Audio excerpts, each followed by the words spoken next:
Welcome to today's episode of Talking with Success. I'm your host, Eric Mays.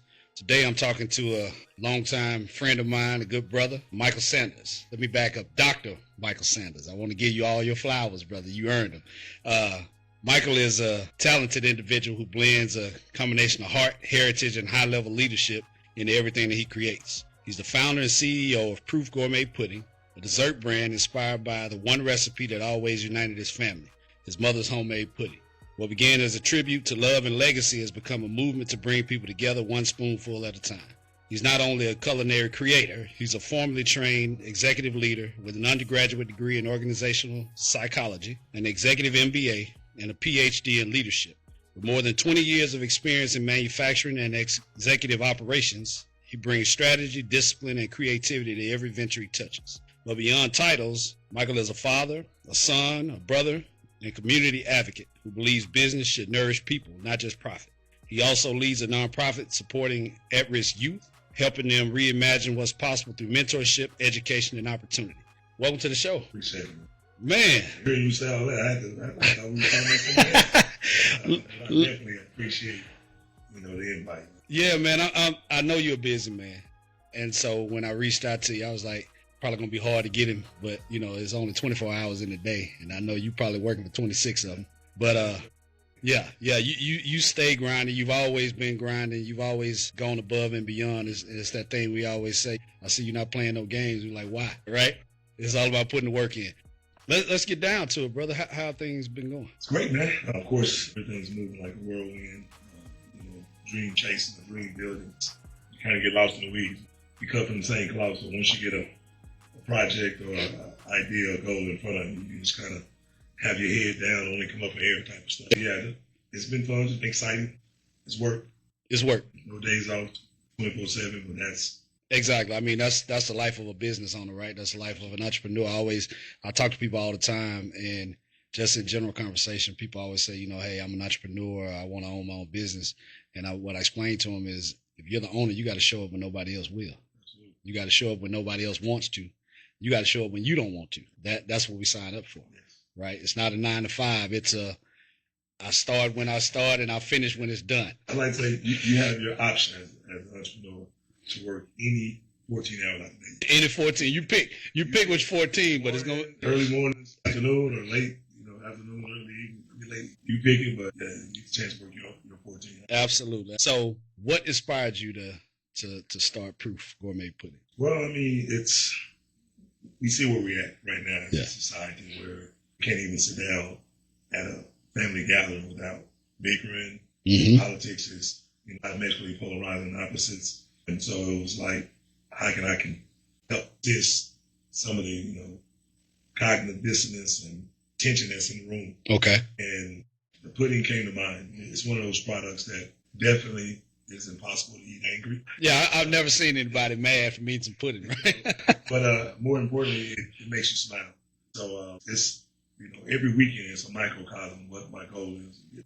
I meet people from all over, especially working at Dallas Women's Market on the weekend. The chance to see people who travel in from out the country, people who are traveling in on business, people who are locally from the area. One of the things that always stand out is that for that 5 minutes or 10 minutes at the booth, they're not bickering. Yeah. You have people who you can look at and see they're on totally opposite end of the spectrum, and yet they're smiling, they're talking, they're connecting, they're seeing the humanity in each other. They're not looking through each other, and maybe when they leave, they go back to their respective corners, but on that moment, it's bringing people together. And so at the end of the day, my goal and mission is to take Pruuf globally. Okay. And good food always bring, good energy. Yeah. And so when it's made with love, you can always heal from the soul. Gotcha. So pudding. Yes. I mean, look, let's just call it what it is, brother. I mean, you're a big dude like me. I can tell you get it in the gym, right? Can't read a book by its cover. Can't judge a book by its cover. Yes. But pudding. Yes. I'm pretty sure you get that same reaction. Oh, yeah. It's bodybuilding. Yeah, they like it's the catch noise is just a great thing. Some of the things you may not know growing up, you have to pay me. Oh, really? I used to do chores for other people in the neighborhood. Okay. They take their money. They just say, make me a penny pudding. At school, if I done something for the teachers or administration, they'll say, what we can do, just make me a penny pudding. And again, the irony is I didn't think I was going to start a pudding company later on, but pudding has always been my go-to dessert. And it was the one thing my mom would make that would create the greatest sense of family. No matter what was going on, she made pudding or something. She made the pudding. Okay. It was just one of those things. And so, more importantly, she would always make my own pan. So, oh, okay. Because I was going to ask. I'm like, now I know as a kid, being in the kitchen with mom, baking and making desserts, whatever, everybody wanted that glorious job of being able to lick the bowl when it was done. I didn't.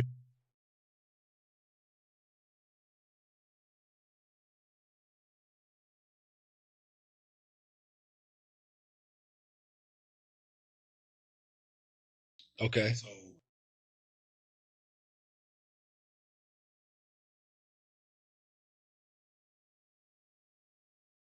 Really?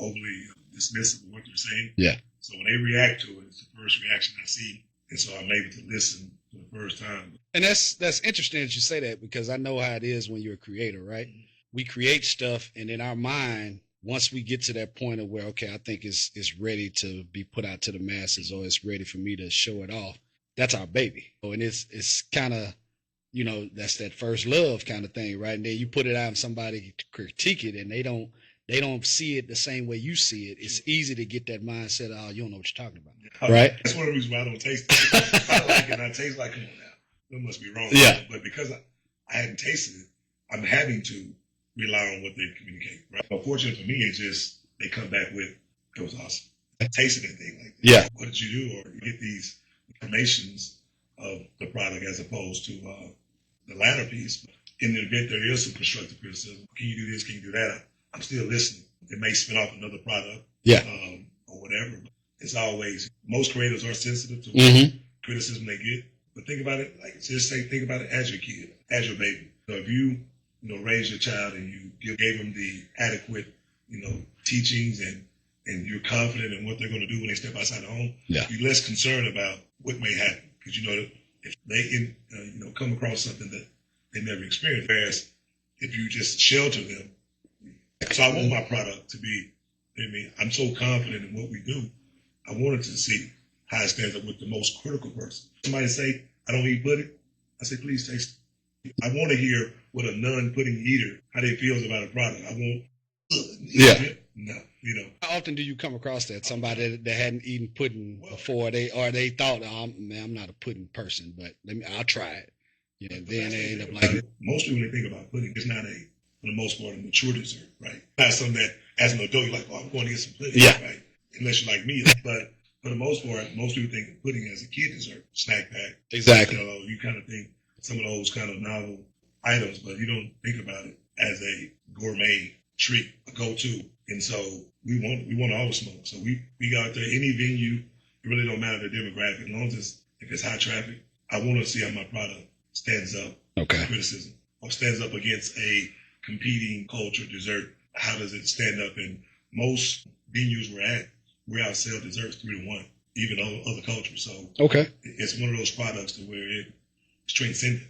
Yeah. So Pruuf, how'd you come up with the name Pruuf, and what does Pruuf mean? It's an interesting thing, right? So Pruuf is in the pudding is one of those old cliche statements that was a spin-off from Arthur, where it says the proof is in the tasting of the pudding. And so you think about making a gourmet pudding company, it's like, why nobody's using this? Like, proof is in the tasting of the pudding, but proof is literally in the pudding of what we do. And so a proof, OOF, was already taken, in some shape, fashion, or form. Yeah. And being that I wanted to trademark what I wanted to do, then I was like, well, what's a creative way of getting to that same point that's unique, that stands out, and when you say it, then it's like a sponge. Makes sense. Makes sense. It all makes sense. And so if the proof itself, though, so you know how we think. So when I thought about the business, I thought about the end game.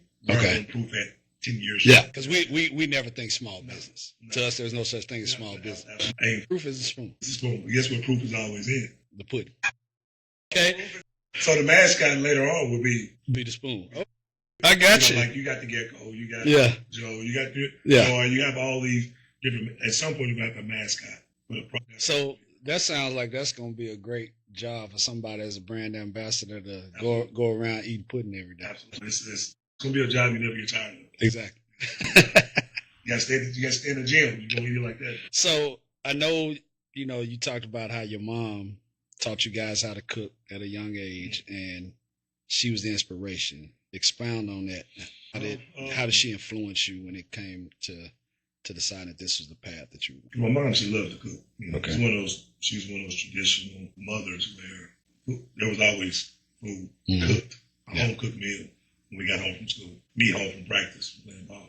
So by the time you think about getting home from practice around 6, 7, there was always a meal cooked. Yeah. Sunday through Thursday. Because on Friday nights we played football. Saturday we're out doing something. There was always something cooked, and so, but the pudding itself, like I said, being that she loved to cook, she taught us how to cook. Then we know how to make everything from scratch. After she passed, that's where it really hit. Because then she no longer made the pudding. Yeah. She wasn't here. And then I was missing that. And so I was able to then reconnect, just through making the product and spent off and made it even more richer product. Just through the love and fun memory of what was shared, what was inspired by her legacy, her joy of cooking. She always, any family gathering, she always enjoyed the responsibility of cooking everything. Make sure, that was her thing. And then, but just looking back at it, even that was her world too, right? Bringing joy through food, Yeah. So the family was getting together, everybody was having fun, everybody playing cards, dominoes, and just connecting. And even with strangers, she would cook around the holidays and have me and my brother and my friends go pick up homeless people. She'll feed the homeless, same thing, and that was always her, I guess her ministry was always food. And so it's befitting that here I am years later doing my part in healing people through food and healing not just from not from of course, pill standpoint, it is a dessert, but just food for the soul. A comfort food of luxury comfort food. That's what truly inspired it. And so there's no corners being cut. We make the product, and so you taste it, you feel like this was made with pride, love, joy, and it's in every bite. So what was that aha moment? Was it something that, hey, I'm missing mom to me, and I'm missing that home cooking that she used to do? Let me go in there and make this pudding, because like I said, you've been eating pudding since you were a kid, right? So what was there, like a light bulb moment that clicked for you? Like, you know what? This can be bigger than just me making this for myself or making this for the family. Well, family, friends would love it, of course, and ask when you're going to do it. But, some people gas you up, get you out there, we're going to support you. And they don't, it sounds good. Hey, get out there. And so, which speaks to your true motives or your true reason as to why you even start something. One, I believe in the product, but the idea of creating business behind it was just inspired by just the love and joy. The thought of my mom's pudding really was connecting me just with my mom. It was just a fun memory of, by this time, she'll be making me a pan of pudding. But the first time I was coming across the time of the year where that would happen, and then that where missing mom really hit. Yeah. And then so it was more of a fun memory of what wasn't going to be the case this holiday or this time of year, as opposed to the pudding itself. But then that inspiration is what ultimately led to playing in the kitchen. Okay. Getting to your roots of cooking from scratch and experimenting and getting lost in the kitchen and just creating something. And so that's the fun thing. We do over 70 flavors of pudding. Wow. So it's no limitations. Everything that has a dessert, we have it in the pudding form, and even the things that don't have a dessert, we have it in the pudding form. So it's just one of those things where you're totally in a space where you can just create.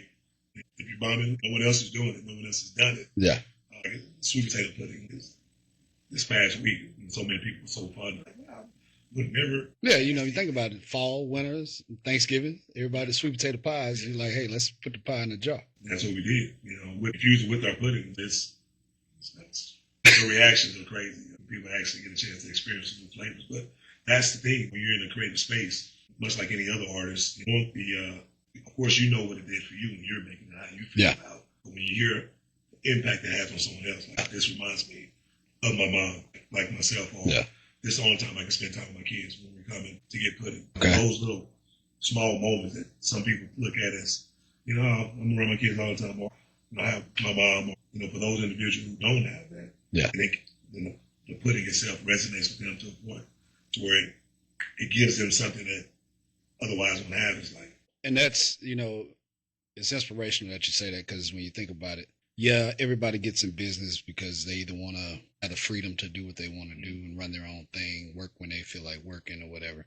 Also because of the financial impact that owning a business can bring to you. But when you're able to take something that you love doing and be able to monetize that, that's where the legacies are built, right? And like you said, by seeing those faces that you deal with and customers you come in contact with, whether it's their first time trying pudding and realizing that, hey, I like it better than I thought I would, or first time trying your product and the smiles on their faces, and not only just the fact of tasting your product, but also you're creating a memory for that child that years later they'll have that story. I remember when we were at this place and we tasted that pudding for the first time, right? So that's the kind of stuff that, you can't beat that feeling. You can't, that's something you can't pay for. that's a level of gratification, like you said, that you can't manufacture. It's a true organic response that elicits its own, level of I'm in the right place. It's the consummation of just, really hits your spirit like, yeah, this is where it needs to be. Yeah. This is, I can not only, it even expands your thought process. You may be thinking just locally or statewide and then connect with these people and seeing all the different cultures and demographics that are having similar reactions. It adds to the value of how expansive your idea can become. Yeah. As opposed to thinking about just locally or being the best in your area. You can be the best in the world. Yeah. And so it's one of those things where, it never gets old. Anytime I see a reaction, people are never prepared. Even when I tell them it's the world's greatest, they're never prepared for what they're actually about to experience. Okay. Trying the product. So when they get their first reactions, it's just another recharge and motivation. Like, yeah, this is where it's at. So after 20 plus years in manufacturing, and you've been in executive operations and all that, there's a certain amount of skills and experience that you gained and utilized over that time. How did that experience translate or transfer into what you're doing now? I mean, the things that I kind of label myself as an operational fireman. Yeah. And so, it's on top of my resume even when I send it out, and it always catches the hiring personnel, whether CEO or global CEO. I was like, operations fireman, explain that. And so, meaning I'm naturally gifted in being in high stress environments where most people feel overwhelmed. Thrive in that space where you're challenged, you are required to problem solve at a high degree within a short time span or limited information. And then more importantly, you're working with people. Yeah. And most people run from that. Differences and the conflict, I thrive in those kind of environments. How it impacts me here is that, one, because I worked in every aspect of manufacturing to, food, base and airborne, automobile, human services, every level of manufacturing, third-party logistics, it has added value to me potentially having to solve my own problem. And one of the challenges that I have is that my pudding can't be co-packed, meaning that I can't go to X company and say, hey, I need you to make my product. Because you got to control the recipe. They're control. I would rather they're going to continue to support you. But I said it to say that I wanted to co-pack it, but the automation is not there for my product. Okay. But because I've been in manufacturing across all levels, I've seen the equipment. It's not utilized for what I need it for. Okay. But I know the equipment that I can make this product with. And so if a co-packer is not willing to make that capital expenditure as I'm expanding and making my campaign to expand nationally and globally, then I'll solve it myself. So that's my vision is that, once this next jump happens, if they don't move fast enough, let it long, let it roll. I'm not going to sit in no man's land for too long. Yeah. Either you see it or you don't. If Yeah. you see it, let me show you. And that's the life of a visionary, right? Yeah. And part of being a visionary is we look at things and we see what can be as opposed to what necessarily is. And a lot of people don't look at life or they don't look at things that way. And so that's where that drive comes from. Like, hey, if the capability isn't there for what I need, I'll go create it myself. I mean, let's think about it. You can have two people or two things on Earth looking at an eagle flying by itself. Yeah. One person, man, hey, it was lonely. Yeah.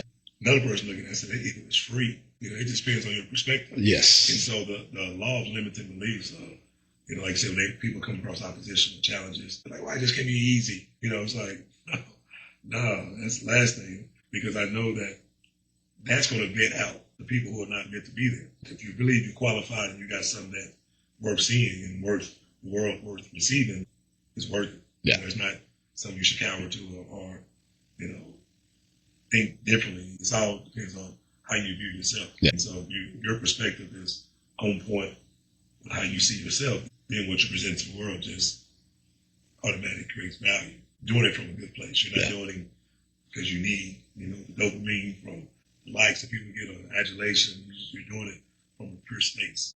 When you're creating on that level, you're not there for the likes, you're not there for the clicks. It coming from a good spot. And good things often follow. Because that's what's going to hold your foot to the fire, to be consistent. And that's the thing, that the discipline, when you start thinking of entrepreneurship, that people fail to connect with.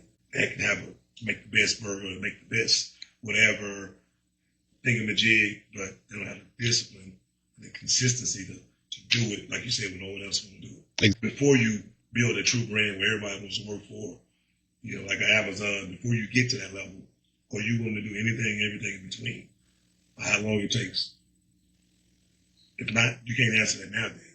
You might want to think about it for a minute. And that's the key, right? Because that's where the discipline comes in. I always say that discipline takes over when commitment and passion burn out, because it's easy to be committed when you're winning. But we know as entrepreneurs, you're not going to win. The wins might be a very small percentage compared to the losses, or we say the learning opportunities. So with that, I know on your journey, every day is not a win. What are some of those moments where life happened where you could have easily said, you know what, I'm gonna pack it in, and now's not the right time, or it's not the right situation. I'm gonna go ahead and just focus on that stability of falling back on all this education I got, all these years of experience. I know I can go and work at a job and be successful, right? It's easy to make that decision and say, okay, I know this is stable over here.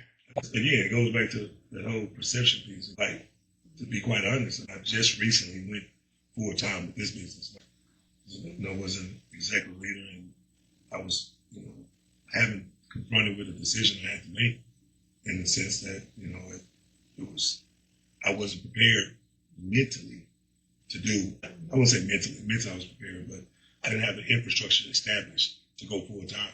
And if you didn't believe in the product, you would take the easier route of sowing seeds into someone else's vision. You're not fully confident in what you have and who you are. But when you are believing in that, and you cut like that, then you're gonna, the moment is the moment. It's like, even in sports, we see it, it's like, how do they know to shoot the shot? How do they know to take over right at this time of the game? It's like, when you're in it, and the opportunity presents itself, you take massive immediate action. You don't sit, you don't know what tomorrow may bring, what next week may bring, what next month, and so on and so forth.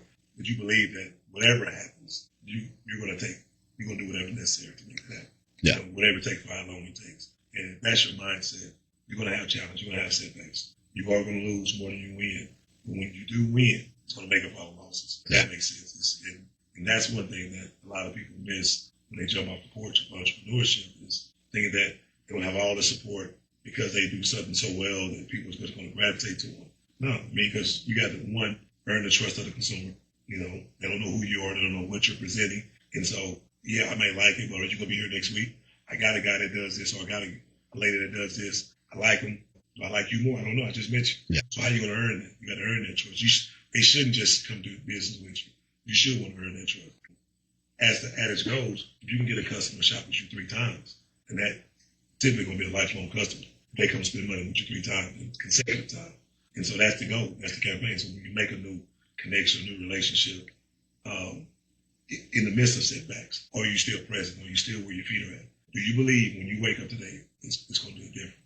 Like, you can make a difference. And if that's how you wake up, there's a mountain of challenge. And that's your mindset. But if you're looking and you're hoping that all the money works out and it's going to go to the badger here. Yeah. You cannot care about what the outcome is. You have to believe, and you have to be willing to, lean on your faith in what you internally trust, like your moral compass. You got to be a thumb amongst fingers. You got to be someone willing to do something that no one else is. And that in itself will set you apart. And sometimes, as you already know, it's lonely. Yeah, definitely. Absolutely. People is like, why are you doing that? You can just go get any job. Why would you force yourself to be in this space and having to reinvent yourself? But I think if you're not reinventing yourself, then basis. You just dying a slow death at that point. Yeah, you already did. You just exist. You're walking in. Yeah. It's like something has to get you up in the morning. Motivate you. Something has to. That's purpose. Yeah. You don't work. Jobs has to be. I just couldn't take a check right now. Saying what I'm saying, doing what I've done, what I've already done. It can't just be about the money. Yeah. It has to be a greater vision that plays where I'm believing in. And why do it? True. You can spend so much time. You're taking time away from your family. You're gonna be stressed out. You're making six figures or whatever your number is, but you're happy. Yeah, that's the key thing, because it doesn't matter how much you're making if you're miserable. Because you're gonna pay that in medical bills. Definitely. High blood pressure and, stroke, stress, all that kind of stuff. Or not on that, but that's the physical, consequences. What about the spiritual, energetic consequences that now the house is in disarray? Yeah. Because you're in disarray. You're trying to find out what's causing your house to be out of order. You come home every day mad about all the other stuff you're dealing problems with. at school, kids got problems. Yeah. Like why? Because it's a domino effect. You're presenting that energy into the environment. Now it starts this cataclysmic issue of you're chasing the perpetrator. It's you.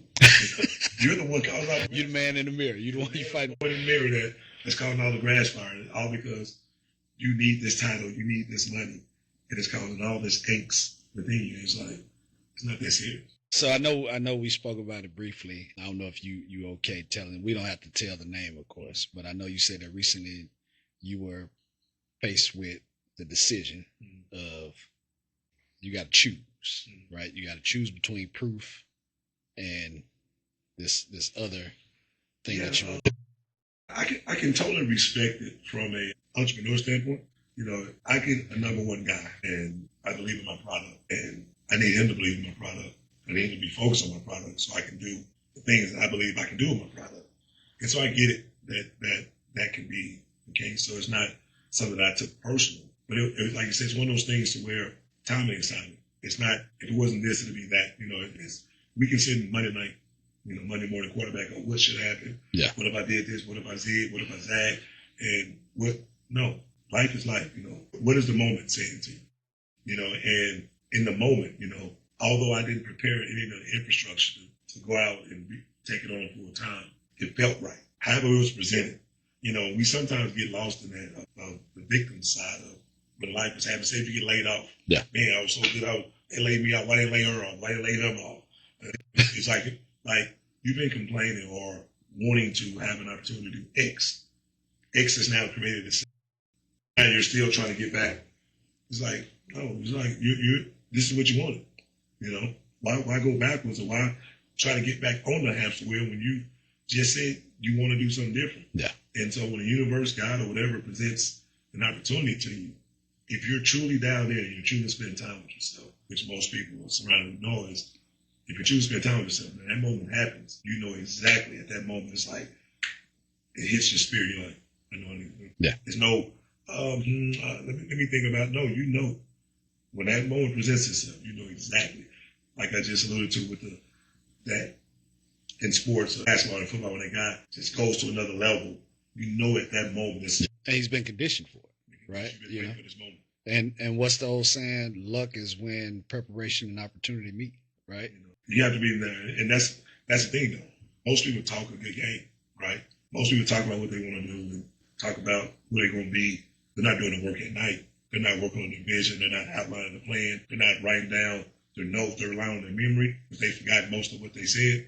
And then there's nothing outlined as to what it's going to look like.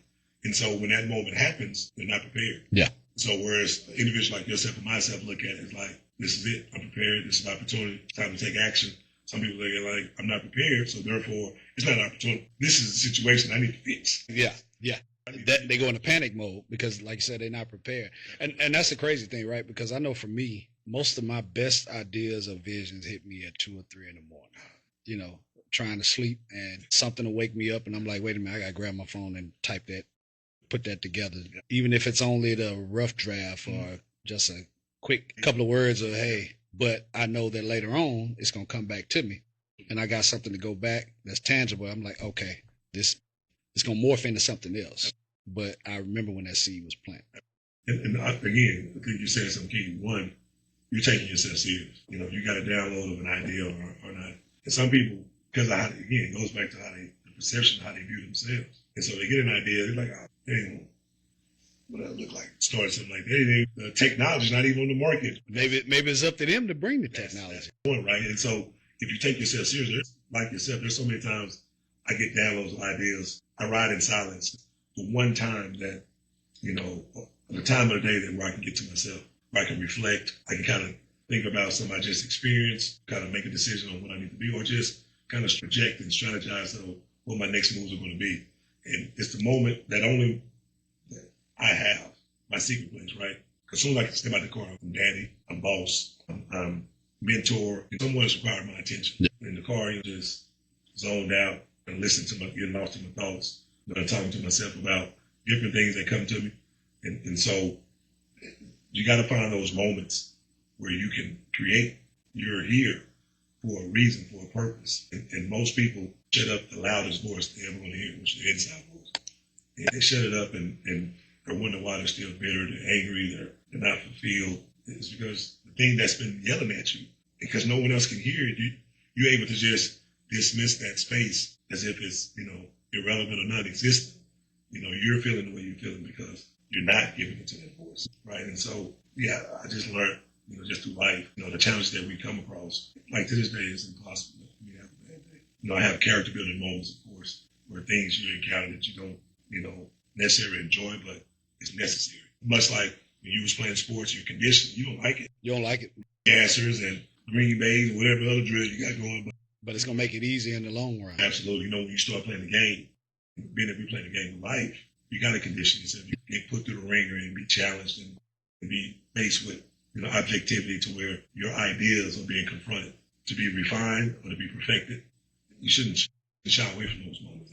And it's key when you think about the fact that most people miss this little nugget of, regardless of what industry you work in, if you reached a certain level on the corporate ladder, or even if you haven't moved up the corporate ladder, but if any place that you work, they pay you a salary because they want you to perform to a certain standard. That means there's a certain amount of knowledge that you have to gain in order to perform to this. But I've always looked at it from the standpoint of, if the owner of whatever organization I'm working at, if they can afford to pay me what they're paying me and pay everybody else around what they're paying them, they're trusting me to run their business. Why wouldn't I trust myself? Yeah, you preach someone like that. This is why here. That's the whole premise, right? If you've been endowed to that level of responsibility and autonomy in a particular role, it's there. Now, whether or not you believe you can do it for yourself, some people need the idea of executing. Because again, entrepreneur, that's a different monster. Now, you may be good at creating a thing or building a thing or doing a thing, but you may not have the discipline to go out and be creative on how you're going to confront problems. But you still can work for yourself. You just can't be the face. You got to hire and partner with an entrepreneur. And that's the key that most people miss, right? It's that fact of, I guess I would call it somewhat, it's kind of selfishness, but it's, instead of selfishness, I say they're not self-aware. And you need to be self-aware to say, okay, I know this is what my strengths are. These are what my weaknesses are. I need to surround myself with people that are strong in areas where I'm weak. So that way I can focus on operating in the areas of my strength, right? And a lot of times I find myself talking to people, and it's easy for people to tell you what they're strong in. I remember having a conversation with a young man one time, and I'm like, okay, so what are your strengths and weaknesses? And he looked me dead in my eye and was like, I don't have any weaknesses. I thought that was the funniest thing I've ever heard. Like, that would mean you're perfect, which none of us walking this earth are perfect, right? But not being self-aware. And so that's where the dynamic is, okay, let me take inventory on myself, which is the hardest thing for us to do. It's easy for me to look at you and point out your flaws, but for me to sit down and be real with myself and say, okay, I'm good at this, I'm good at this, I'm not so good at this, I can do better in this, this is an opportunity, right? That's the thing. You said a phrase that most people run from, be real with myself. Yes. You have to be real with yourself. It takes a level of humility. If you're really trying to grow something, build something great, you have to know what you're good at. Yeah. And there's a great book. It's called Who Not How, where it talks about, it highlights, the people you surround yourself with, like floating those responsibilities. Yes, when you're starting out, you're more likely to have to work every act within your organization. You're going to be the creator, you're going to be the producer, you're going to be the HR, you're going to be all those hats. As you grow, you're going to let different aspects of the business go And when you give away a hat, you don't want to take it back. So you want to hire with the level of intent that this person is great at what they do. Yes. They would never be, you at your role because this is your business. You're 100%. They would never be at your 100%. But their 100% may be your 80%, which is great because it's not their business. This is not something they created. They didn't fashion this idea. But they're great at nature. They're great at producing. Great at leading, managing, or whatever you need them to offload. Give them their responsibility. And some people like, it's my baby. They're not doing it like the way I would do it. Yeah. No. They never will, right?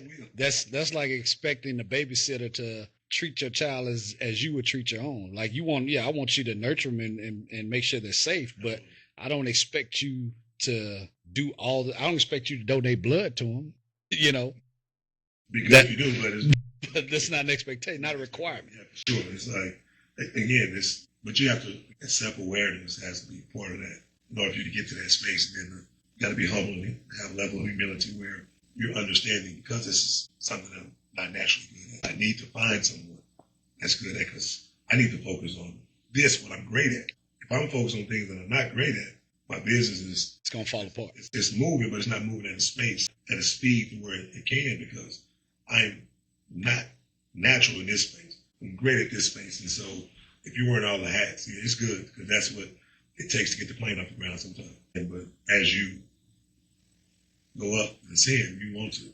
You go because you can't, at the end, in order to expand your idea, you got to increase your tent size.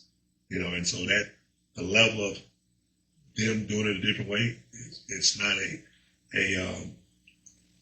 negative, positive, because that's a different way of thinking, a different level of perspective. If you only see it the way you see it, then your business is going to be limited anyway. Yeah. And it's key that you say that, right? Because as an entrepreneur, especially when you're starting a business and you're trying to get it off the ground or trying to get it to a certain level, it's kind of the same thing, the analogy of a jet taking off. A jet taking off is going to burn more fuel than one that's already reached altitude, right? So I think what happens a lot of time when people, they see the good parts. They see the highs of, oh, this person, they got a big, huge house, and they got a nice car. They get to take trips.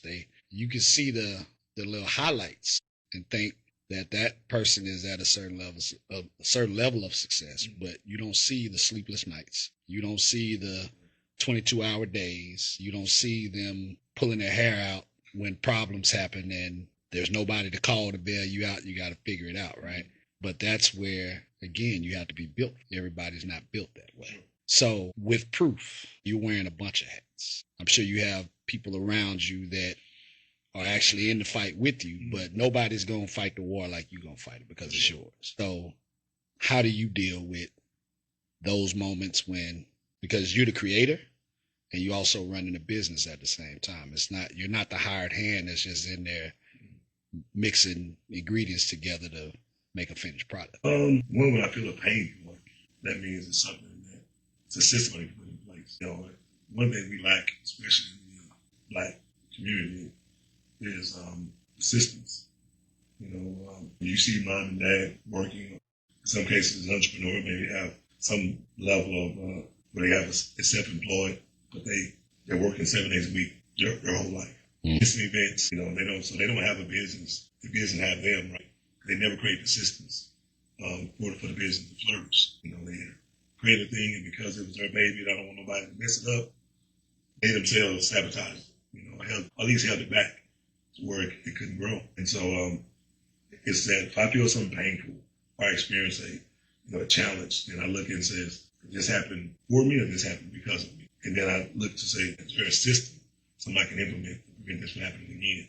The same thing I would do in the corporate sector. Yeah. Like, there's a problem, there's an issue, is this a process gap or is this happening because someone didn't follow the process? And so the same kind of mindset, and then whether there's a process gap and there was just an escape, that's put one in place, some kind of poke-kill system so we can ensure that won't happen the way it happened. And then if it's someone not following the process, how were they able not to follow the process and we didn't catch it until it got to the customer? And so the same kind of mindset, and this is, again, going back to those years of being in that leadership space of how do I bring it to Pruuf? And so that's everything is created with that 10-year projection of where I want to be at.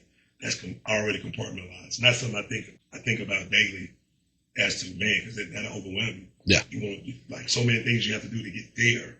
Like, you can't focus on that space. You have to have an idea and a goal, of course, but then once you set that, you compartmentalize it. Every decision they're in after that is made underneath that fundamental premise of where you ultimately want the business to go. Yeah. Any decision that's not going to lead you that way, then it's like, why make it? So there's not anything that you're going to face in a business if you have ambition, you have goals, where a system can't fix. And there are going to be challenges, but it's not going to be easy.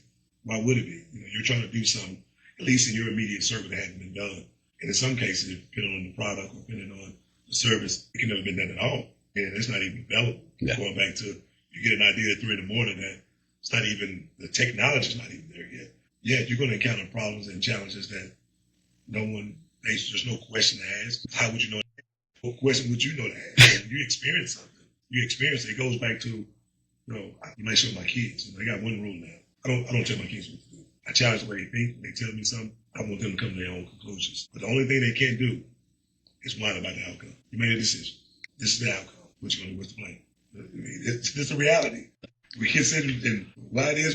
This is the reality. Your decision led you this outcome. What you going to do about it? And so in business, for myself, I'm so non-hypocritical, I take my own advice. So I can't whine about if something don't work out, like an event that I go to and, put money into it and it bombs. I can't get mad. That's how do I make up that void? And I was counting on this, or maybe, for a long time, say people are outside the gate looking at an idea of something. Like, man, I wish I could do that. And not understanding the price. Be careful what you wish for. That's an upfront cost for hope. It's an upfront cost for an idea that you hoping and pouring into to materialize and come to fruition. But it's an upfront cost that you got to be willing to pay. And so that's unlimited time. You're willing to work 3, 4, 5 years. Would it have been non-profitable before you break even? You got to know this up front. If you think it's just a money gambit, it's not going to last. Not at all. And so in business, you have to be willing to just face it. And so all those things and those challenges, potential setbacks are there for a reason. Yeah. So there's nothing to fret or get up in arms about, because it's part of the process. As you're expanding your business, you're expanding yourself. Entrepreneurship is about you, individual. If your business is not successful, all you gotta do is hold up a reflective glass called a mirror. It says why it's not successful. Because entrepreneurship works on the cadence of the discipline, consistency. If you're doing that, it's going to yield you results. You just got to be consistent about it. And the level of quality, the level of service has to be done with a certain level of joy and excellence. It's going to yield you results. It's not a get-rich-quick plan. You can get rich. Rich is subjective. What you consider to be rich is just material wealth. Is it good health? Is it being able to live on your own terms? Maybe vacation when you want to? What is it? Define that for yourself. Don't have an idea of what someone else has for you and try to live in a box that someone else built. What is your level of success? What would you, in order for you to be successful, what would that look like? Yeah. If it's money, it's great. If it's being able to buy the thingamajig you always wanted your whole life and to go stunt on somebody, that's what it is. Yeah. I hope everyone gets that version, because you'll find out that's not really what success is all about. Exactly. Once you buy the thing, it's like, okay. Now what? Yeah, now what? What I do now is so it's really, the purpose, the fulfillment that you get from what you're doing. Yeah. And the ability to be able to be available, present. So many people are working right now with their dream job or their ideal dream job because they're a certain title or certain money stature. They're miserable. Oh, yeah, definitely. They come home and they're not even at home physically. They got the laptop over and kids are running, not connecting, they're not talking to the kids, and, they're there physically, but they're not mentally, they're not emotionally, they're not physically and spiritually. And so it's like, is that a real life though? Is that really successful? And again, when you look at the perpetrator, what's going to happen to your family or whatever, it's like, you have to have a level of ownership of what you contributed or what you didn't contribute. Yeah. You paid the bills on time, but the main thing they needed, that's where I go back to the hardships I had growing up. We struggled more than I knew as a kid. I know it's bad. Like, everybody struggles. So, yeah, it was ordinary. It was normal. But I definitely undervalue the level of love that was showcased by my mom. She didn't give it the way she got it. Yeah. And I didn't know how bad it was. Now, as an adult, looking back like, man, it's messed up. it was bad. And just like mine, the skill set it takes to be able to shelter your kids from that and create a level of that where it's bad. You can get your stuff put out on the curb. But we're together. It's like, when those we get stuff on the curb. Yeah. That means, We're going to figure it out. well, we can't remember, like, which, you got something. We're going to figure it out. Not realizing, even with, fighting back tears in her eyes, she still was present and working 2 or 3 jobs. No government assistance, she's still present in those moments of finding time to talk, because she wasn't just, back in the day, it's BTA, Definitely. And so she said, no, I can't just, I got 2 boys, I'm the only girl, and so, no, I just can't beat them. Yeah. Talk to them, connect with them, and in that create a level of ownership and responsibility between my brother and I, where I didn't know how bad it was, man. But it gave me the one thing that I know that I can create for myself, which is a sense of family. It's not based on money. It was some years back when I was going through a situation like a life decision, divorce, starting over from scratch again. And my son and my daughter were sleeping on the floor, and my son, now years after that, after the process, we were talking about, we was, sleeping on the floor, my brother's at his uncle's house. He's like, it felt normal. Sounded like something I would say when I was a kid. Yeah. I said, what you mean, son? He said, well, you act like it was normal. You wasn't panicking. So I'm like, my dad's not panicking, so I'm not panicking. And he said, but it felt normal. So I'm like, if he's not worried, I'm not worried. And again, going back to that childhood lesson, I always knew that it's nothing for me to be upset about. This is a part of life, unplanned or not. Do you trust you? Even when you get everything ripped away, you got to start over from scratch. Do you have you, right? Or you here? And if you are present, then you can then present that to your environment. Kids, the people who are watching you 24/7, yeah. Looking for any tink in the armor, looking for any hypocrisy that you told them that you would do in the moment, and they're like, "Oh, I'm gonna see if Dad." Yeah, because it's easy to talk about it when you're not faced with it, right? It's easy to say, well, "Hey, man, if it got bad, I know I'm built. I got out the mud." We quick to say I got it out the mud, but then when it's pouring rain, hold on, man. I don't want to get dirty. And so I didn't realize he was watching. I didn't realize he was watching me based off the statement I told him years prior. Yeah. He was like, I'm seeing you. He said if he was to lose everything, he would do this. And he watched me in that moment. And he's like, man, I can never use that as an excuse now.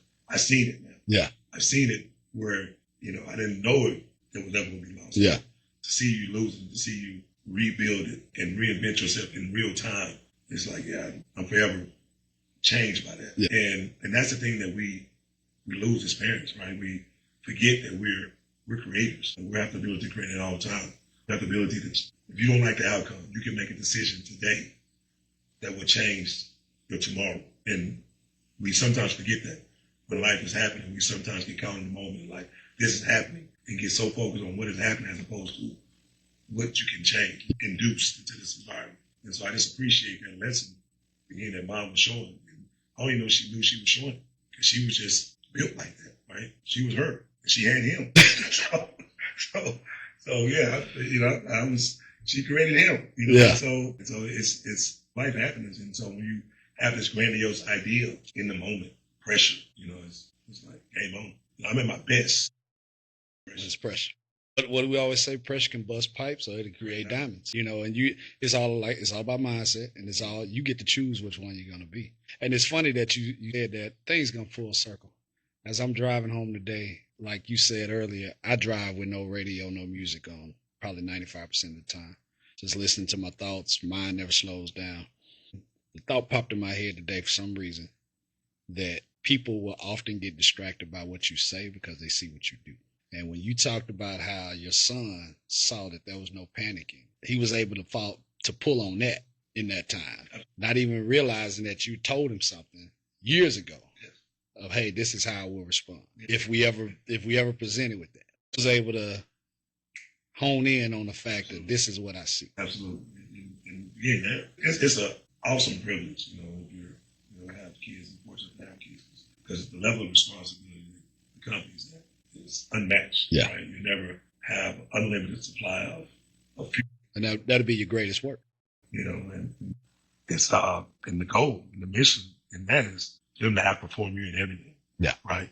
If your kids was to have a better upbringing, a better adulthood than you had, they outperform you in every area. It means that they took in every nugget that Mom and Dad gave to them and ran with it. they didn't discount it. They didn't say, I don't understand it. Dad don't understand. They look at it like, I respect mom, I love mom, respect that, I love that. And they took that advice and treated it as gold and like, I'm going to water this because he gave this and she gave this to me. Yeah. And so that was my mission on my own life.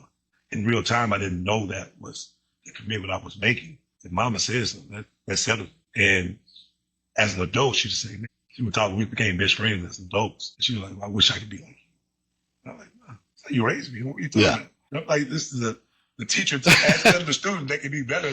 And I didn't realize the changing of guard, level of respect she might have for me. She's like, you just do it.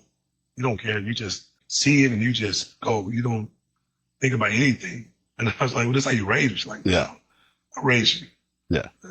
You're different. It's funny, man, because I didn't realize how impactful that statement was until my dad told me that a couple of years ago. Wow. He was just like, out of the blue, he said, you know what, I admire you. I'm like, for what?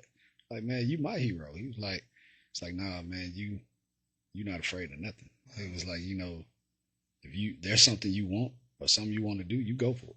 He was like, I wish I had that. Wow. And I'm like, that stuck with me because I'm like, man, I watched you get up at 3 a.m. every morning, go and do your thing and no excuses. It's like, I can't even put into words how I'm going to repay you for everything that you poured into me. Sure. And for you to say that, like, hey, I'm proud of you. Like, I wish I was you. That's like the ultimate. That's like, man, it's a mantle that's placed on you that's like, wow, I cannot not be this. Exactly. But once they say that, it's like there's no going back. Yeah. Now anything. Then it's like it's not just me because you sometimes you move into space and you sometimes are challenged with why can't I just be normal? Why can't I just? Yes.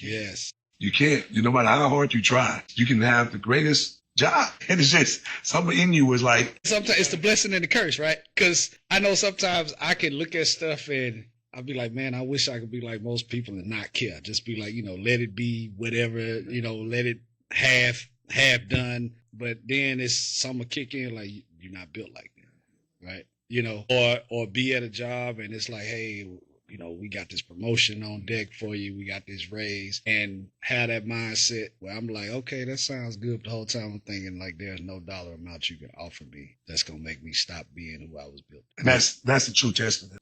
If you're around a good leader, they'll respect that and they're going to encourage you. Yeah. And want you to flourish or force you out. Yeah. They see more like, like why are you still here? Yeah. And that's kind of how I seen my last role. That's how I took it. Yeah. Confronted with that kind of approach. It was like, nah, whatever it is, he has it. And it's time. It's time. And whether, he's planned on it or we're planned on it, it's time. Trusting me enough to figure it out and me trusting me enough to figure it out. And it's just that an agreement of just ideas. But again, you have to. It's a wiring. And I don't know. I mean, of course, it goes back and forth. Entrepreneurs created or are they born? I asked that question to several people. I always ask it from the sense of, did you choose the purpose or did the purpose choose you? Right? And it's kind of a chicken and egg scenario. Yeah, it kind of is, right? Say, the seed was planted years ago when they had to pay me in pudding. Who knew years later, there would be actual pudding company. It's funny because I was just telling somebody this earlier today. I said, what I realized years ago? Everybody walking the face of this earth was created for a purpose. Each one of us was created for a specific purpose. Everything that we need to fulfill that purpose is already inside of us. It's our responsibility to figure out what that purpose is and then tap into it and everything open up. The problem is only a small percentage actually, first of all, figure out what their purpose is and then are willing to do the work to tap into it. So that's why the masses will look at people and think, oh man, that's crazy that what you mean you're gonna bet on yourself? Why don't you go over and get one of these cushy jobs, get one of these cushy opportunities where it's gonna be stable. But I said this years ago, right? Everybody, and don't get me wrong, I'm not saying go out and quit your job tomorrow because there is a necessary place for that. Everybody doesn't have the discipline or the commitment level to go out and run their own business or own their own business or be an entrepreneur. But working a job is a gamble, just like anything else. Because if you don't have the final say as to whether or not you have that job at the end of the day, you're gambling. Sure. And I think you said something key too, is the fear of, being an entrepreneur. Being an entrepreneur is all about yourself. Pain is the greatest stimulant. You experience a lot of it as an entrepreneur. Painful parts of what you don't know, what you didn't truly understand in real time. There's a willingness that accompanies that kind of individual of braving the unknown, discovering new things about themselves. And that's what being an entrepreneur really teaches you a lot about your deficiencies, where you're at, and you have a choice to either refine it, get better at it, at least on the short interim, and then offload that responsibility to someone else who is more gifted in that space. But most people are looking for comfort. This is why many travel through the wide gates and very few will choose the narrow way, because of comfort. Comfort that's the act of the mind, right? Mind, tell me all the time, I just said the other day, and I was speaking to people on social media about don't rely on your brain. Your brain is built to keep you safe. It is there to keep you safe. So there's only, if things are fearful, and there's things that can potentially harm you, it's going to tell you not to do it. I want you to be safe. You need to be in this corner. So you need to be in comfort. Here you got a good job. You got good benefits. Have a boss. People like you here. Why don't you leave that? But your spirit is demanding to be expanded, evolved, grow, and to connect. So it depends on who's your boss. Which one you gonna listen to? In that agenda, if you're willing to, who you're listening to, listen to your spirit, it's going to always require more of you. Ask you to expand outside of your comfort zone. You want to play it safe, proceed safe. On the short end, you may win. In some cases, have a fulfilled life. Because there is fulfillment in working for someone if there's a purpose attached to it. And it's in the space, like say if you're a surgeon or even a regular job as a leader where you're impacting people's lives and you're a good leader, but just to play it easy and play it safe, just for the sake of it, it's like you won't borrow time. And at some point they're going to outsource, going to downsize, close down. Then you're not going to know what to do with yourself, right? And there's no pension now. The way the system's going, there won't be no Social Security at some point, by the time you're at retirement age. And I've always looked at that as, I can only speak for myself, but I think that we all get to a point in life where we have a time for reflection, right? And once we get to that point where we looking back, we either gonna rejoice that we made whatever decisions we made for the life that we chose to live, or we're gonna have regret. And I always tell myself, when it gets to that day, I don't want to have regret, because I'm a firm believer that I'm not gonna look back and be like, oh, I regret the amount of money that I spent on this and that, because you can't take that with you anyway, right? But where I would have regret is on all the chances that I didn't take to live the life that I wanted to live. Yeah. What do we say, that the most valuable place on earth is the graveyard, right? What do people always say? Well, what if it don't work out? Well, what if it does? When we think about that part, what if it does? What if it works out? That's all it takes is once. And so, yes, it may come with challenge and opposition. Again, why would you want of these? Anything that comes easy, you're going to get way easy. And so you have to put your blood, sweat, and tears into something. And in some cases, give your life, sacrifice part of yourself for it. You're not going to squander it away. You're not just going to will it away. You're going to really, cherish that and mean something about it. And so you shouldn't pray for easier life. We should pray for the strength to face life we have. And in that evolution of growth, good things are going to follow. And so, but again, it's all about the mindset that people have. It's not easy. People look at me sometimes speaking at engagements about, I say it's impossible to have a bad day. It's like, what do you mean? Things they don't go according to plan. That would challenge me in some capacity. But it's not a bad day.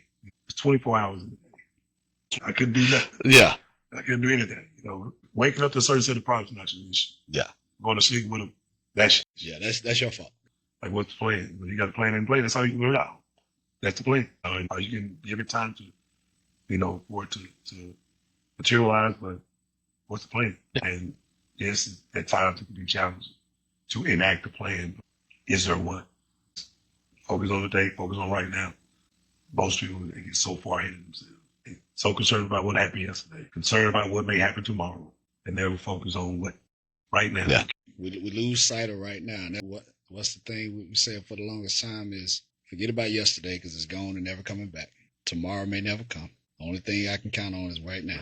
So that's what I need to focus my energy on right now. And you've touched on it a couple times about in business and in life. I go back to GPA. I ask people every chance I get, like, what's your GPA? And I have people respond like, man, I'm not in school. And what I explain to them is GPA is nothing more than you got to have a goal. Then you need to have a plan to achieve that goal. And then you got to follow it up with action, consistent action. Now, that don't mean that sometimes you don't need to tweak the plan, but it needs to be in order. You need to tweak it. Exactly. You gotta have a plan. Yeah. Can't draw plays in the dirt. That's what gives you that high stress. Your brain, releases that cortisol, hormone for you to make a quick decision to do something right now. Yeah. But most people live at that level, constant high level of cortisol. And it's crazy, right? Because, like I say, full circle moments. I remember years ago, I was working at a company, and I don't even remember what the situation was. I just know I was frustrated. I was mad at everybody. And I'm sitting at my desk, and all of a sudden, I feel somebody breathing over me, and I look up, and one of my managers standing there, and he just had the stupidest look on his face. He was like, I asked you a question. And I mean, I'm in a bad mood. Like, man, I'm not trying to hit nothing you talk. I was like, what is it? He was like, whatever you're mad about, is it going to matter 5 years from now?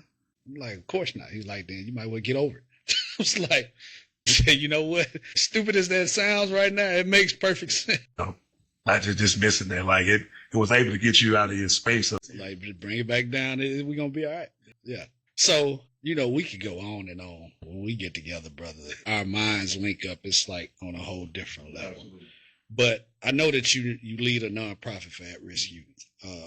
What inspired that mission? How does it connect with what your personal history and what you're doing? Well, like I said, how you choose to feed yourself and your family is one aspect. I think everyone has to have some level of social contribution. Like what things that are important to you.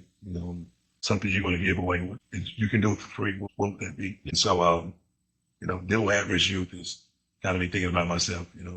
Like thinking back when I was in school, growing up in projects early on, and moving into some, government apartments like, over in the south side of Fort Worth, where there was like 4 or 5 teachers that reached out and was able to, like, you're different, you're not like you.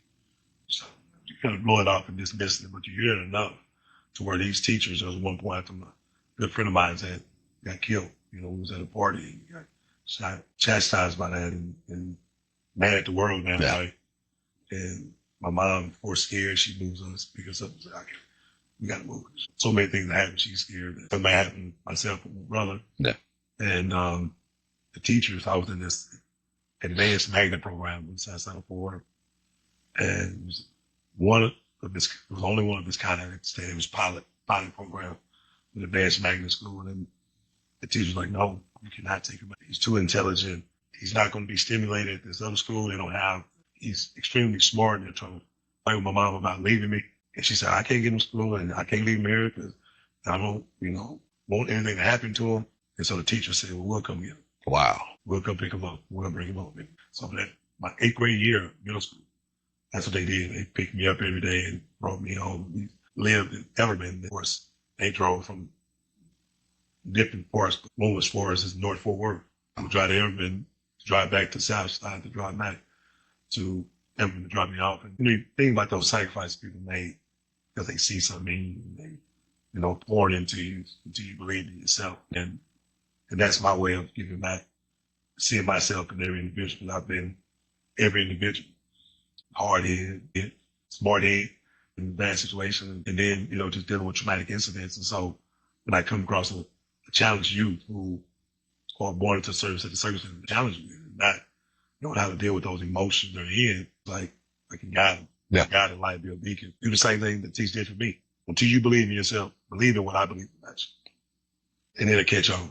And that's always landed good fruit, very good fruit for me. So just pouring into them, and my way of my own little microcosm of giving back and changing the smaller world to make a better, bigger world, right? And so can't save them all. Yeah. The ones I can touch, the ones I can reach, move forward. And so rewrite the possibilities of the name organization. So we deal within the age of 16 to 24. And so teach entrepreneur skills, do workshops or soft skills such as emotional intelligence, problem solving, communications, networks, things that will make them adds to the morale of who they are, how they perceive themselves, giving them confidence and how to handle themselves in the room and how to deal with situations that they might be challenged with as they enter into those rooms. And like I said, they speak life into. I don't look like where I come from.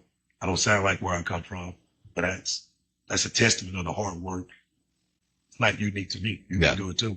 Just because you're born to a certain set of circumstances doesn't mean you have to stay there.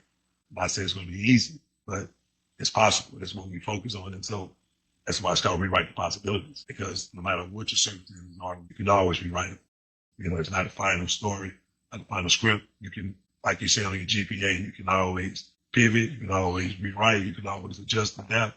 But who you surround yourself with is going to dictate your ability to do so in a fluid manner.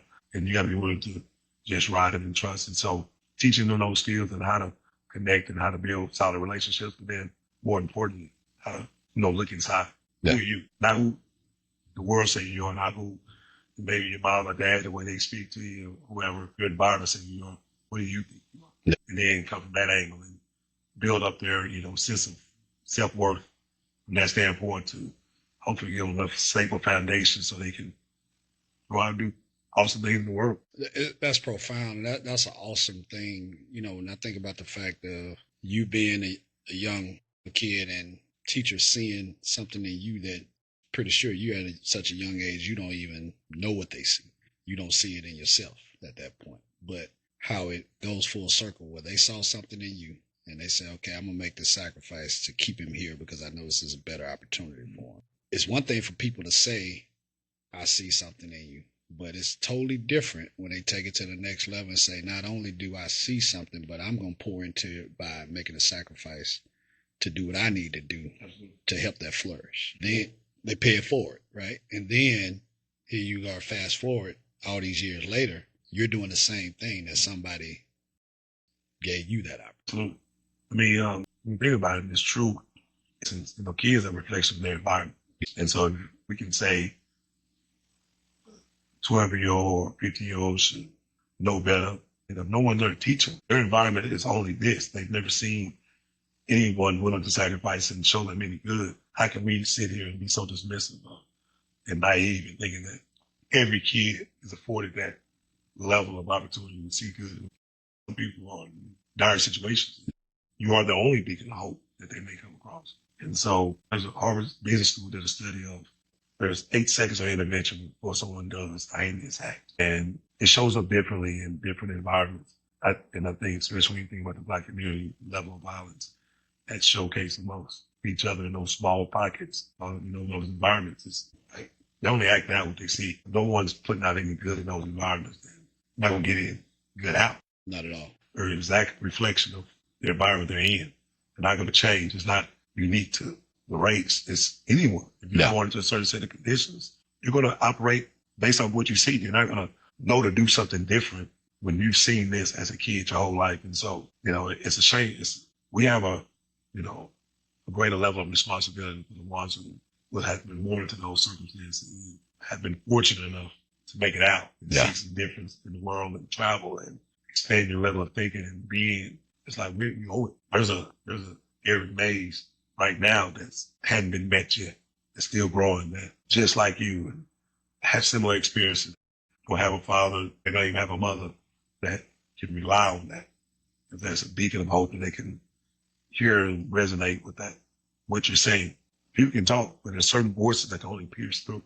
Designed and gifted, however you want to call it, but it's a responsibility. That's the way I see it. That I have to do something with it. Yeah. It's not just there to be selfish or something for my kids. Yes, like my kids definitely need to know it, but the world at large, any kid that's, in a situation that's in a space where this needs to hear it, right? Yeah.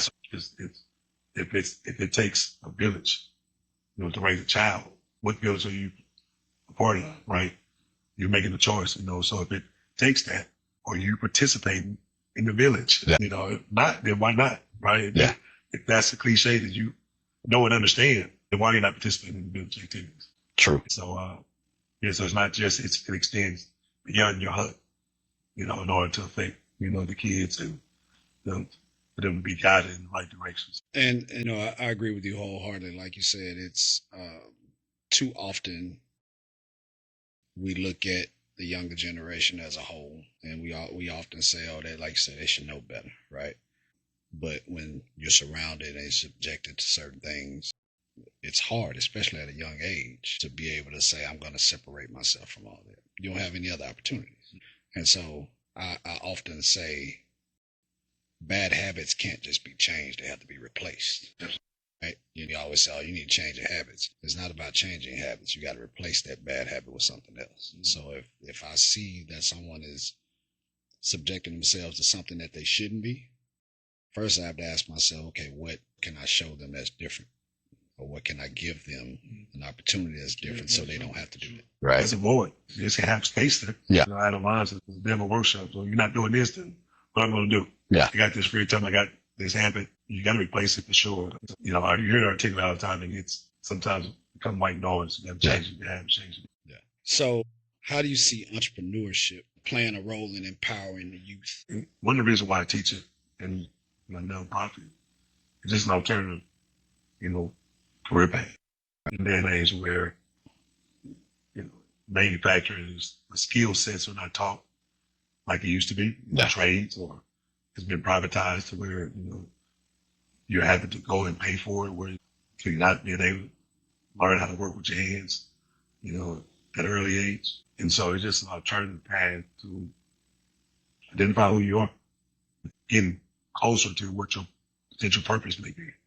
Entrepreneurship is a great challenge, but again, it's not for everyone. So even in the classes that we teach, we do an 8-week course, it's not something that they all learn the skill and rewarded by it and come away with a new learned skill about themselves, but only a few still say, you know what, this is what I want to do. Yeah. Because it's frightening. You're in front of people, you're presenting a service or a product, and it's rejection.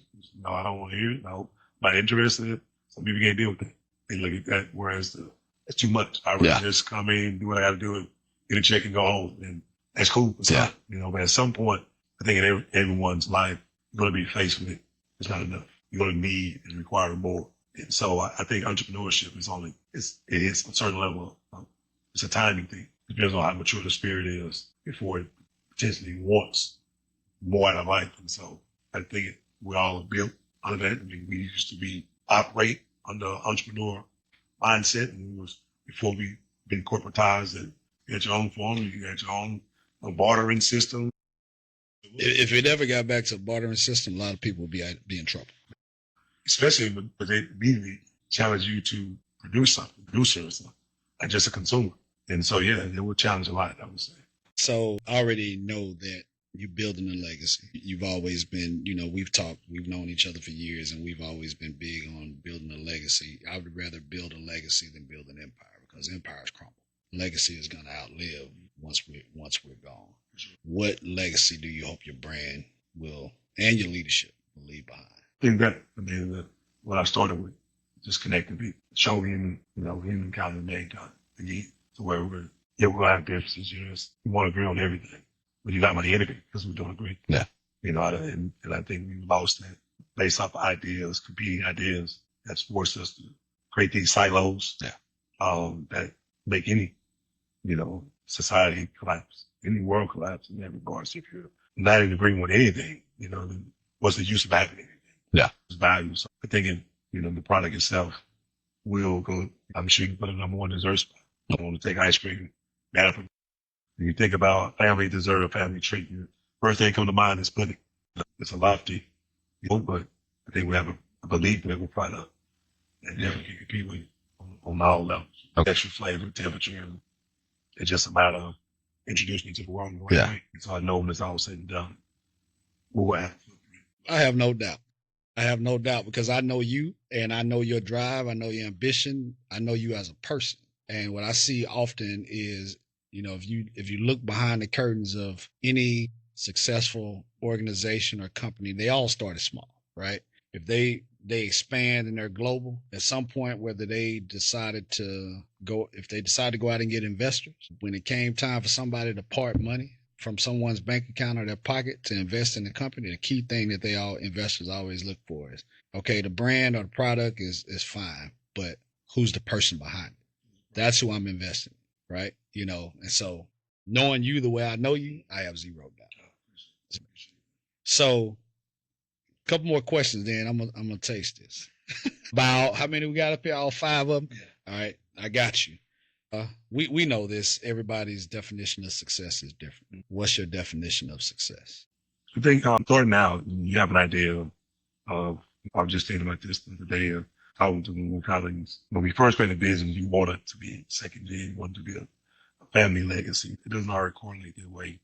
Now, like 30% of business make it to second generation. Then another 12% make it to third generation. It's even less. So about fourth and fifth. So it's rare air, but I think, more importantly, I want the brand to just withstand the test of time, and whether my kids decide to go into the business or not, the brand itself, lends credence to just be in existence. That's created a system that's in place. It's a staple product that it can be knocked off, but as we think, if you're not first, you're last. So it's no different than when you're at a conference table and you're sitting there, someone comes in with a Starbucks coffee, the next person comes in with a 7-Eleven coffee, that person comes in with a McDonald's coffee. The coolest person at the table is still the person with Starbucks coffee. Yeah, perception, yeah. Status. And I believe we can create that status symbol of what represents quality, what represents, the greatest sense of family, what represents, just premier product, on the market. I think when you are having desserts and someone is eating an ice cream or someone is eating a cake or a cookie and someone having pudding, I'm like the coolest person that takes. That's good for them. Okay. He's obviously. Yeah. She's. That's the smart one. That entrepreneurs that, regardless of age, they haven't taken that leap yet. And you got somebody that'll see this, whether they sitting at in the cafeteria at work or they watching this at home, and they're thinking, man, I wanna take that leap, go into business for myself or start something. What would be your advice? You don't necessarily got to quit your job.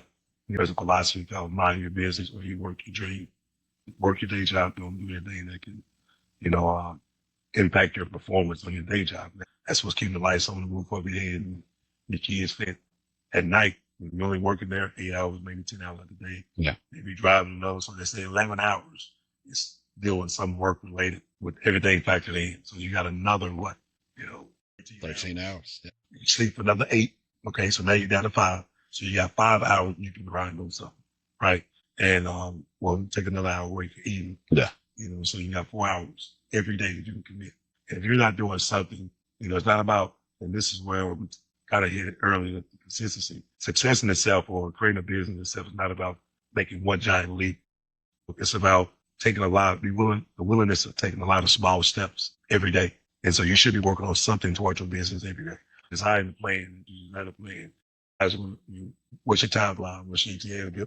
Going, but like putting things out there, doing something every day where you're incrementally moving closer and closer to where your side hustle has replaced your main job, or at least at the same level. So you got a decision to make. Like whether you can expand it or whether you want to build up a bigger nest egg before you jump, but you have done enough to where the bee has definitely been busy and creating honey. And so, but every day you should be doing something toward it. But if you feel it and you believe it, you would say, like you said earlier, don't listen to your brain, look internally, be self-aware of why you want to do certain things, not a quick hustle. And if it still checks out, do it. Do it. Don't hesitate. Sometimes opportunity presents itself, take massive and immediate action, and it's going to work itself out. Absolutely. Absolutely.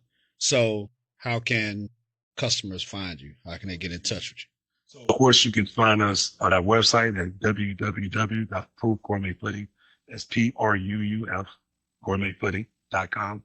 You can also find us on TikTok, Facebook, Instagram, in order to there as well. And then you can catch us on the market on the weekend. Currently, right now, we're at Dallas Farmers Market with Frisco Fresh, as well as Keller. And we have our facility off of 35 Degree Road where you can pick up in a week to your online orders. Not be disappointed if the world's biggest gourmet pudding, but it is highly addictive. You will want to see us more. once you try it. Okay, you said, how many flavors did you say we got? You got 5 right now, but how many in all do you have? Do over 70. 70 flavors. I didn't know there was 70 different flavors of anything. Food. So what you got? What you got right now? It's a couple of our staple flavors that we offer year round. Okay. The banana and the classic vanilla bean. Those are 2 staple flavors, the baby banana and vanilla sky. Then I got some seasonal flavors. I have a sweet potato pie and sweet potato pudding, which is phenomenal, better than Twix. Wait a minute. Wait. I'm a Twix connoisseur now. Don't let it fool you. I'm a recovering fat boy. And then we have peach cobbler. See, now between the peach cobbler and the Twix. All right, let me try the peach cobbler, bro. I'm gonna try the peach cobbler. Now you said it's a banger. All right. Yeah. Let's see. Okay, wait, that smell like. Come on now. I'm gonna tell you. Hold on. Oh, I need 2 data points. They tell you don't talk with food in your mouth, so I edit this part out. So listen, licking my fingers and everything. So I got this thing that I do when I eat something that's pretty good. People can always say, "Oh man, that tastes good." These are horrible. Leave all these here. I want to make sure don't nobody else have to experience this. Man, listen. All right, I'm gonna have to do some extra reps at the gym. This on point. The thing about that, speaking of the gym, you have a 6-week shelf life in the refrigerator, 6 months in the freezer. Wait a minute, 6 weeks? I don't think any other package dessert will last that long. Yeah. Right. Even after open, I mean, we cook it, we push the custard to breaking point, and even after opening it, freshness still intact. Even that right there was once frozen. Really? Yeah. Man, this tastes like you just made it today. Seriously. Now look, for those of you that know me, I'm not one of those people that's gonna blow smoke and just hype something up just to be hyping it up. But yeah, this right here, yeah, you did this one. Okay, you can tell this ain't one of them. Ain't one of them. Yeah. Again, I'm talking with food in my mouth, but my mom will be upset about that. Okay. Yeah. So, man, I'm looking for this global. Seriously, I don't say that lightly. I give you your flowers, bro. I appreciate you. You always been a man of purpose, a man of vision, and you don't just talk it. You talk the talk, but you walk it. And like I said earlier, people can easily get distracted by what you say because they see what you do. There's no distraction when it comes to that because you're a man of your word and you always show up. Whatever you need, bro, I'm with you. I'm with you. Yeah, I'm humble. I appreciate the opportunity to speak. And it's like what? I rise to tower race our shit. You're thing. So, of course, I always support my brother. In arms of, his campaign of running your media company. So I see it the same. But you have to have a vision first and be willing to nurture that. Likewise, Barbershop Design. They are in the same space because we cut from the same cloth. Definitely. So what you say to me, I echo back. I speak that life I continue. I know it's going to be global and what you're trying to create in your media, and that purpose and passion that your father bestowed on you, that sense of pride. I'm not going to lay the mantle down. It's one of those ones that will be passed on. Absolutely. We're gonna link up. We're gonna do some great things together. Anything you need to support your nonprofit, I'm there. I'm always a phone call away. It don't matter where I gotta go. We travel. Whether it's plane, train, automobile, bus, it don't matter. We get there. But we're gonna change some lives. That's the whole point of everything that we do is inspiring people, impacting people. So we locked in, lockstep. So again, man, I appreciate you for coming. For those of you that are watching, tuning in on YouTube or Apple Podcasts or Spotify, this is what we're doing. We talking with success. I've been talking with Dr. Michael Sanders. Every time we talk with success. So I appreciate you guys for watching. I'll see y'all next week.